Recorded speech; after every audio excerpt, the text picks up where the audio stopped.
Please share if you like this content. Today I'm going to be speaking a little bit about how I know the things that I know, and also going to be speaking about theory, which is based off of my personal experience.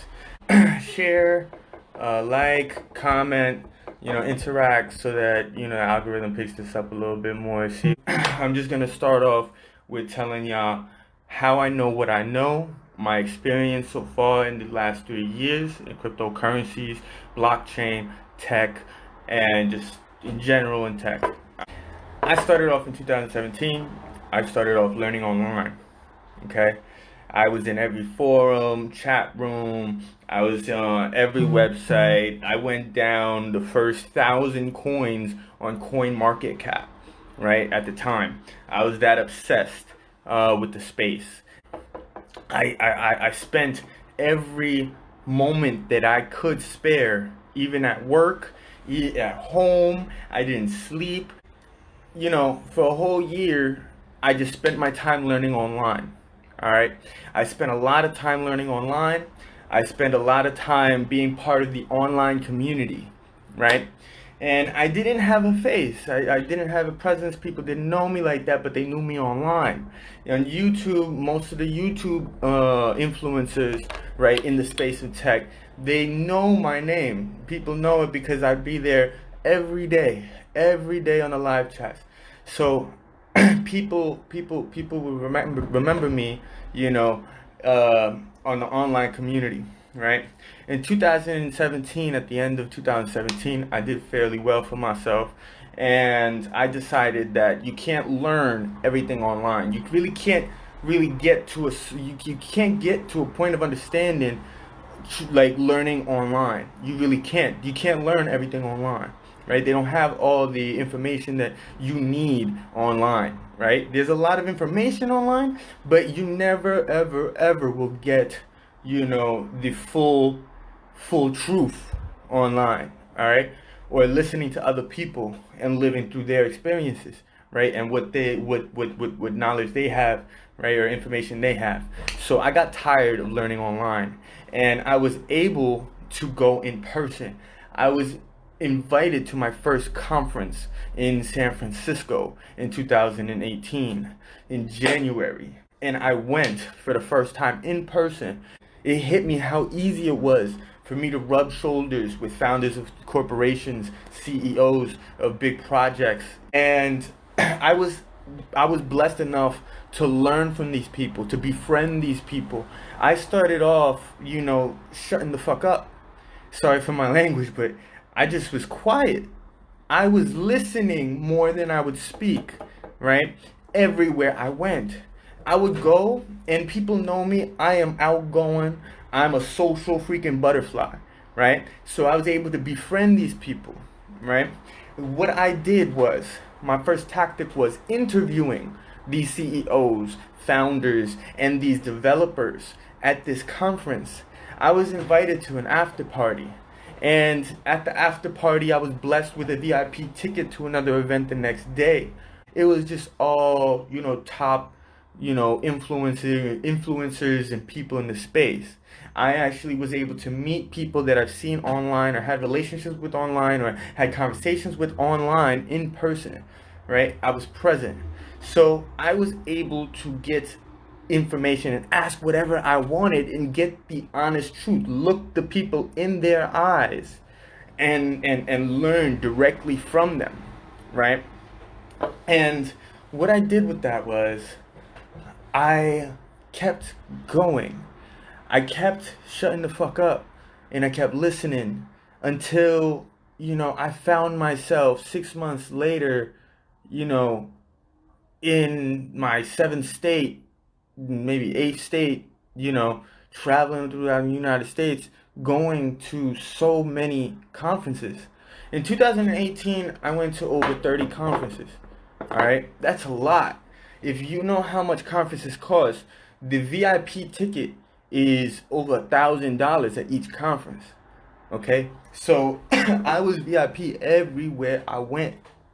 So I was able to, be amongst those people who are commanding such giant projects like Ethereum, developers of Komodo, developers of EOS, founders of EOS, these big names, big projects, right? And it opened a lot of doors for me. These people opened a lot of doors for me once they were tired of watching me be quiet, and then they started asking for my opinion. So once they started asking for my opinion and I actually had something to say worth value, right? Because I was always quiet and I'm always listening and I'm always watching, right? I became, someone that people wanted to talk to, right, at these events. So because of this, I was introduced to so many different people. Networking is very, very important from what I've experienced because it opens a lot of doors. Not just doors, of opportunities to make money, but doors to be able to see different worlds, to learn, a lot of new things, opening doors to, libraries of information that I did not have access to before.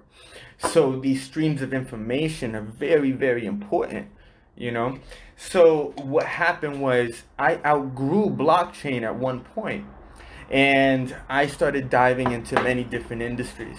I got into, AI, I got into virtual reality, augmented reality, the Internet of Things, quantum computing, and also behind in the world of finance. I was over there with all these major, venture capitalists, family office funds, index fund managers, people who manage a big amount of, assets. And I was learning from them as well. I was learning from so many different types of people from almost any and every industry and market, right? So I spent 2018 doing that. Now in 2018, 2019, right? In 2018, I was introduced to OTC. What is OTC? OTC is basically, let's say I have, $100 million, right? And I want to buy $100 million worth of Bitcoin, right? Maybe you don't want, to mess with the price of Bitcoin, right? So you don't do it on an exchange. You don't do it in a way where it's gonna mess with the price. You do it behind closed doors, peer to peer. All right. Most of the time, there's an escrow in between, but most of the times that don't work. Escrow is a bunch of bullshit. It's a bunch of scams and all this other shit. But anyways, I was introduced to this world in 2018.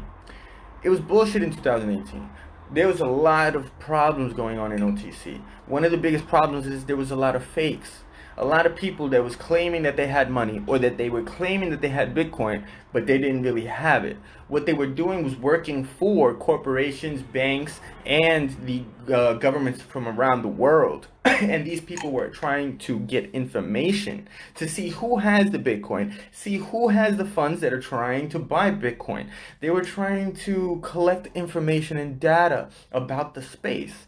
Now this ruined a lot of opportunities for people to make a lot of money in OTC because, lawyers were suffering losses because these fake deals were going on. People would be like, okay, well, I have the money. You show me how many Bitcoins you have. And then the person is like, wait, I'm not showing you how many Bitcoins I have. You show me that you have the money in the first place. So then it just back and forth, right? So the people who would do this, right, on purpose, they would basically have these lawyers do all this work, all this paperwork, promise them a percentage of the transaction, right, in the deal, right? And then the deal was never going to go through. So the lawyers were wasting a bunch of time and money. So they were over here doing paperwork, putting forms, putting hours in, and they were losing money and not getting paid. So then the attorneys and escrow services that were available in 2018 were all fed up. They were like, no, we need you to do things this way in order for it to happen, and then boom, boom, boom, right? So it really affected the space in OTC in 2018. It was a shitty place, really, really bad place to really be in because there was just a bunch of fuckery and you waste a lot of time. Again, pardon my language. So this 2018 was a time where they were just collecting information, right? Now, fast forward to 2019. Again, I was in OTC again. I stopped OTC in 2018 because it was just a waste of time. I wasted my time so many times with the people over there that I just continued networking. I kept, learning directly from these people. They have building relationships all around the world with big projects like Qtum, EOS, Neo, Ethereum, Chainlink, so many different data fund, so many different projects that are really big, really promising, and they're worth a lot of money. And these people are very influential, and I was learning directly from them. I was getting the information directly from them, and I'm seeing what's going on, right? Now, something hit me just recently, right? Something just mind boggled me, right? Because I didn't see this before. In 2019, I successfully did OTC trades. I closed 3 deals, and in 2019, it was a blessing. It was great. I've worked in OTC since 2018. I stopped it, but then I saw the opportunity again in 2019, and I went for it, and I was successful this time. And it was mainly because of the relationships that I built and my experience and whatnot. So some of the people that I've dealt with are venture capitalists, big family offices that are buying Bitcoin. Also exchanges like eToro, for instance. I've worked with multiple big brands, big names in the OTC, field, right? So I have a unique perspective and what I have learned and what I see happening. So I just told you basically how I know what I know, my experience in a very short summary. Okay, now I want to move on to the theory, all right, which is based on my experience. All right, this is all original thoughts. This is an original theory. This is all original, coming directly from me and my experience. Okay, you will not find this on YouTube. You will not find this on the internet. Nowhere. All right, this is me. So this is the only way that you'll find this theory. All right. There's only 21 million Bitcoin that will ever be made. Right. We have lost hundreds and thousands, right, of Bitcoin because people cannot access it because they lost their keys, they died, it didn't pass on their keys, whatnot. So we have less than 21 million that's going to be in circulation, okay? Now, this is significant. We all know there's people who are in Bitcoin and blockchain. We all know this. This is all standard, right? Now, that means, right, supply and demand. There is going to be a demand for this because there's a scarcity, digital scarcity. That's another reason why Bitcoin is so valuable. It's the scarcity. It's the first digital scarcity that there is, right? Institutions, right, have been buying up big quantities of Bitcoin and cryptocurrencies for a while. Okay, Bitcoin in the next 5 years that are going to be minted, right, by these big name brand miners, they already contracted. They sold for the next 5 years. Okay, and I'm talking about large quantities, large volumes, right? Bitcoin, you can get large volumes on the exchanges, right? But the thing about that is that you will mess with the price, right? And that's what a lot of these institutions don't want to do, right? So something that I see happening, right? This is a very good thing for the little man, because the big guy, the big institutions, they're interested in buying a lot of Bitcoin. They're not interested in buying less than $10 million worth, for instance, of Bitcoin. They don't want that. That's not what they want. They want the 50 to 100 million to a billion or more. Okay? So if the institutions that are already in the space have already bought up those high volumes and already got contracts for those high volumes and everything, right? Then that means that those high volumes and big amounts are no longer available for the next 5 years from the big brands, the big miners. I have agreements with them where I sell their Bitcoin. I have been building up relationships with miners for the past year, all over the world. You know, in China, the United States is the two biggest places where I have relationships with miners. And basically, the pools are where you would be able to buy a lot, like big quantities of Bitcoin, if you can make that work. But that's besides the point. These institutions will not be able to buy the quantities that they want at the volumes that they want at the prices they want. And this is a good thing, because a little guy can buy 10 million worth, right? Those volumes are available. A million worth, 100,000, 1,000, 500, $5. The little guy, what the big guy does not have available to them, which they seek and want, is big amounts, big volumes, because that's how they make their money.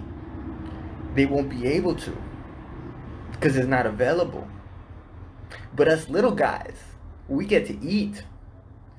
We have an amazing opportunity, because while they can't accumulate, we can. We can. And I think that that's actually part of Satoshi's vision. I think this is simple math, and this whole thing was a setup. The demand is here from the institutions, but the institutions can't get in the way that they want to get in. So this actually buys us time for the little guy to accumulate as much as the little guy wants. You know, if the institutions did something that the little guy does, like dollar cost averaging, we're fucked. But they don't want that.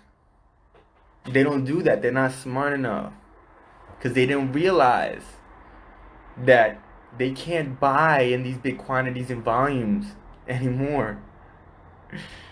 So us little guys, you know, we can afford to accumulate and make as much profit as possible, because in the future, right, these institutions that already have Bitcoin, these institutions that already have these big volumes and everything, right,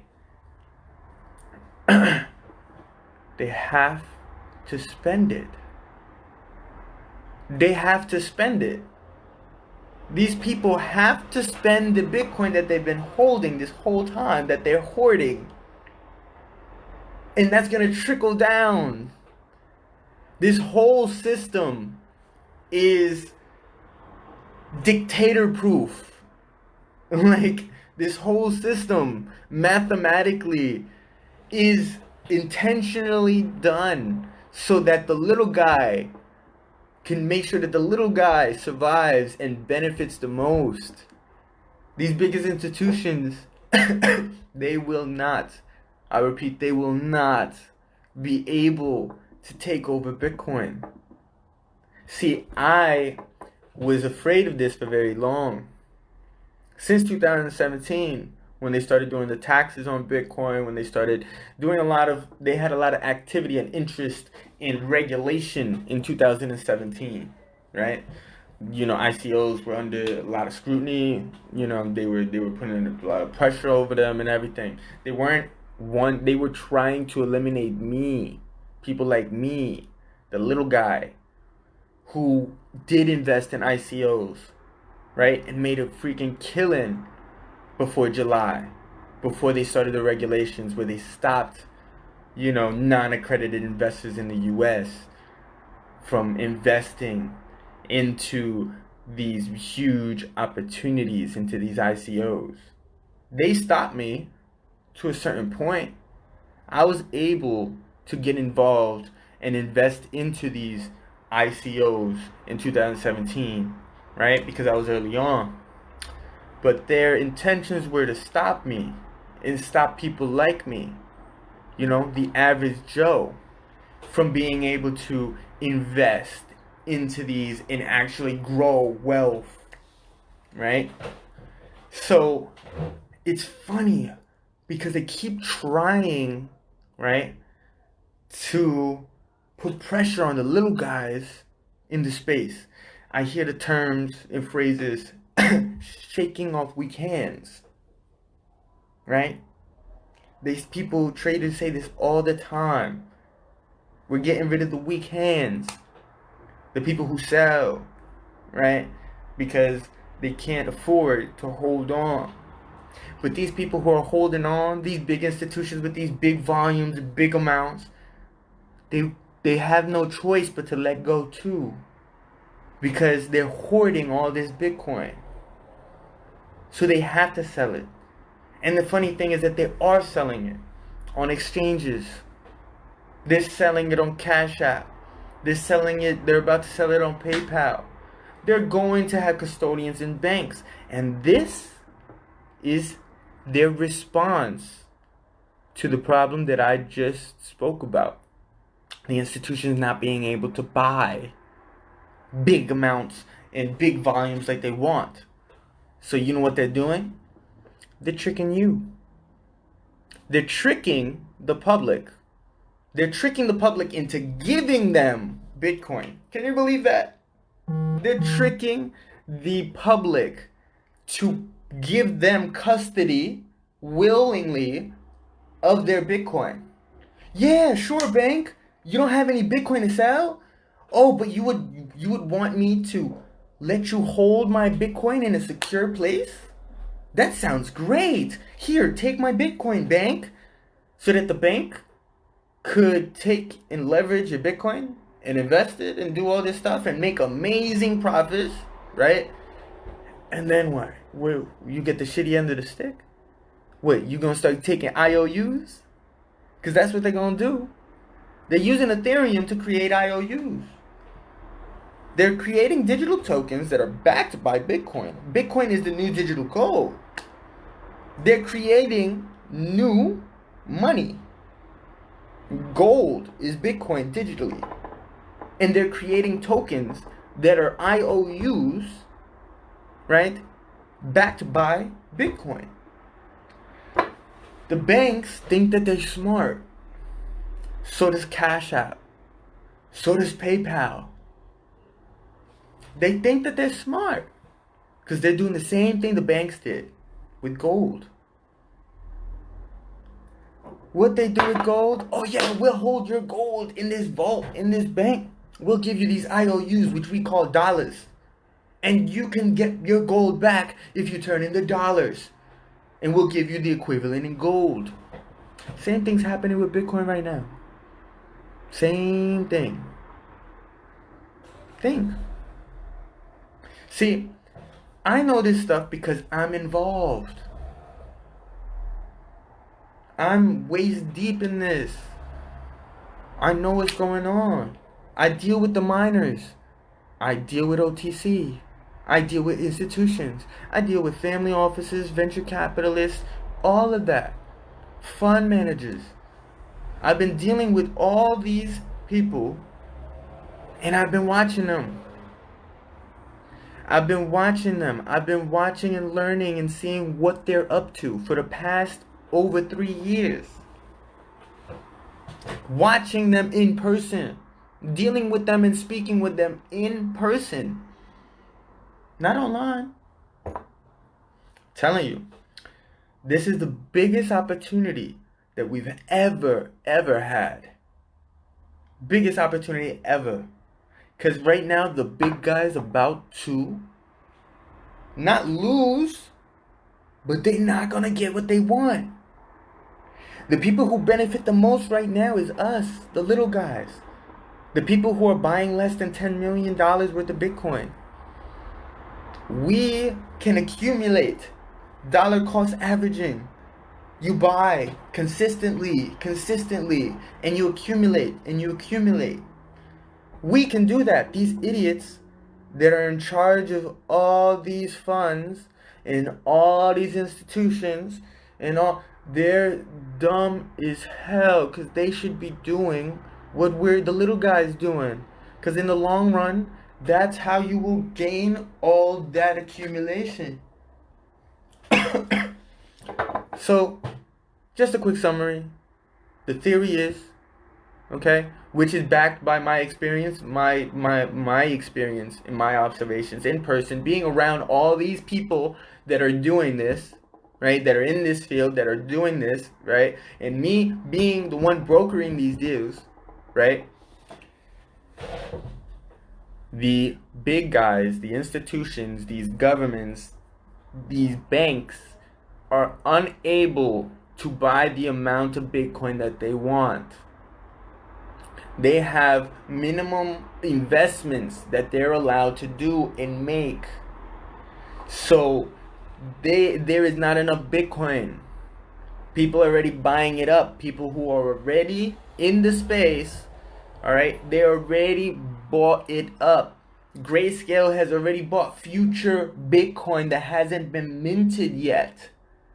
Understand that in the future, the very near future, these institutions will not be able to buy the quantities and volumes that they want. So the price is going to skyrocket because the supply and demand.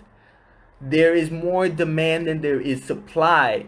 And it's the people with a lot of funds and assets that are demanding the Bitcoin right now. But the people who have access to all the Bitcoin is the little guy, because we don't have the same limitations they do. They have to buy a minimum amount investment of 50 million or more. So that means it's open season for anyone who wants to buy 10 million or less of Bitcoin. So we can accumulate while they can't. This supply and demand thing is going to make the price go up. Another reason why the price is going up, it's because of Virgin Coin. Virgin Coin is going to be more valuable than transacted Bitcoin. So Bitcoin, all right, gets minted, right? So it's a brand new Bitcoin. This is how it works. A brand new Bitcoin. When you transact it, now there is transaction history. If you do not spend if you don't transact the whole amount of Bitcoin that you have now broken your Bitcoin into pieces, right? And then they create UTXOs, which are basically pieces and shards of the whole Bitcoin. All right. The more UTXOs, or the more pieces of a Bitcoin there is, the higher the fee for the transaction is. Okay? So that means that these institutions don't want these broken down, very transacted Bitcoin. They don't want those. They want the brand new minted Bitcoins, because it's more cost effective for their cause, for their reason of using it. Because their reason of using it is to cut cost. It's way cheaper for me to transact $1 billion with a Bitcoin from US to China, right, than it is for me to take gold and ship it over there to China. You're paying security, you're paying taxes, you're paying all this stuff, right, to do the logistics and security just to send the gold, $1 billion worth of gold, over there to China. And Bitcoin is extremely cheaper. This is why these institutions love this shit. They love Bitcoin because it saves them a ton of money. So in the near future, which right now is happening already, okay, Virgin Coin will be sold at a premium. Virgin Coin will be something that's going to be more valuable to the institutions, governments, and banks. Okay? So, what's happening is they're doing contracts with miners, people who are minting these coins. Those are the people that they're going to go after to buy crypto and Bitcoin from them. This is going to create a demand. Okay, remember supply and demand? Yeah, we already have supply and demand because these institutions can't buy the amount they want and they cannot make more. They can't get the volume that they want. So that's one reason why the price is going to go up. 2, Virgin Coin, untransacted Bitcoin is extremely attractive to people who want to make huge ass transactions. That's the second reason why it's going to go up in price. Third reason, IOUs.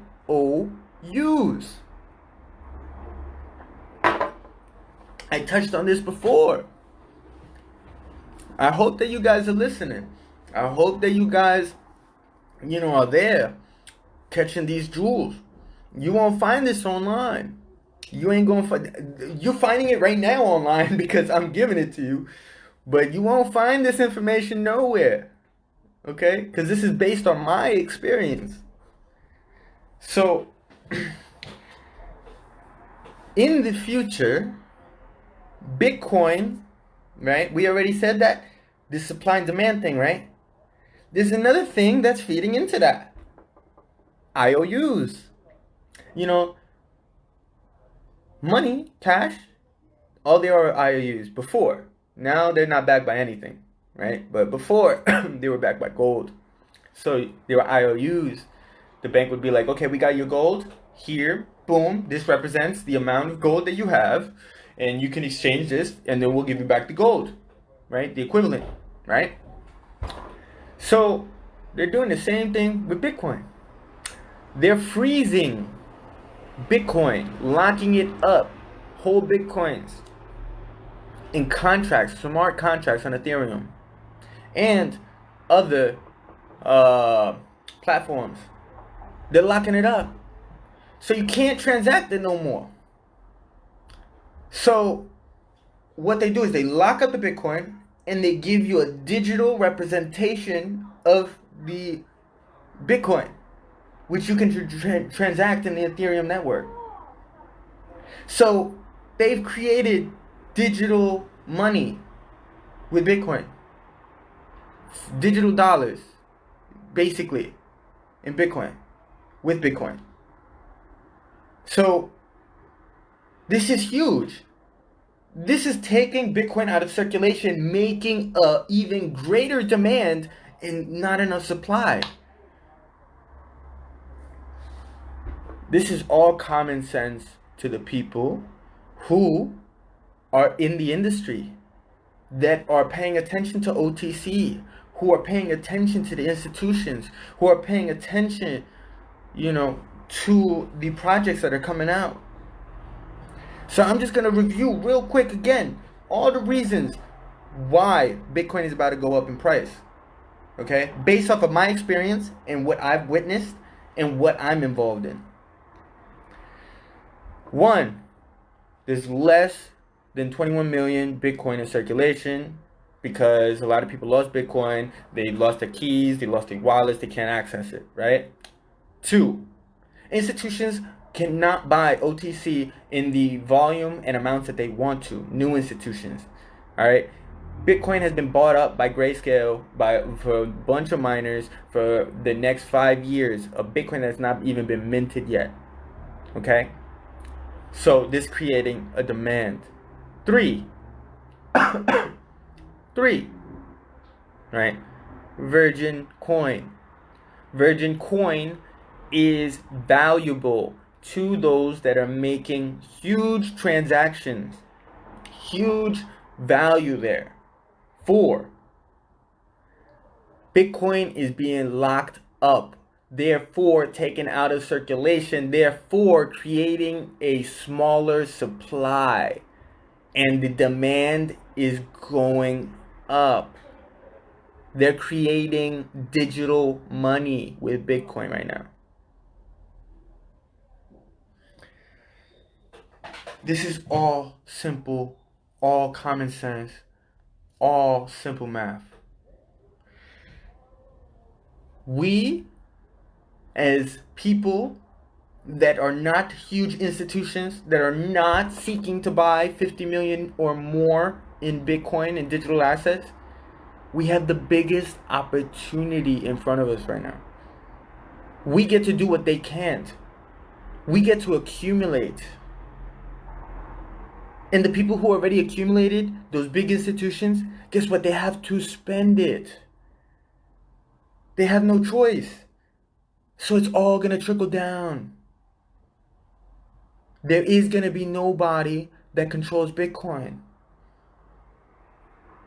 This is all part of the plan.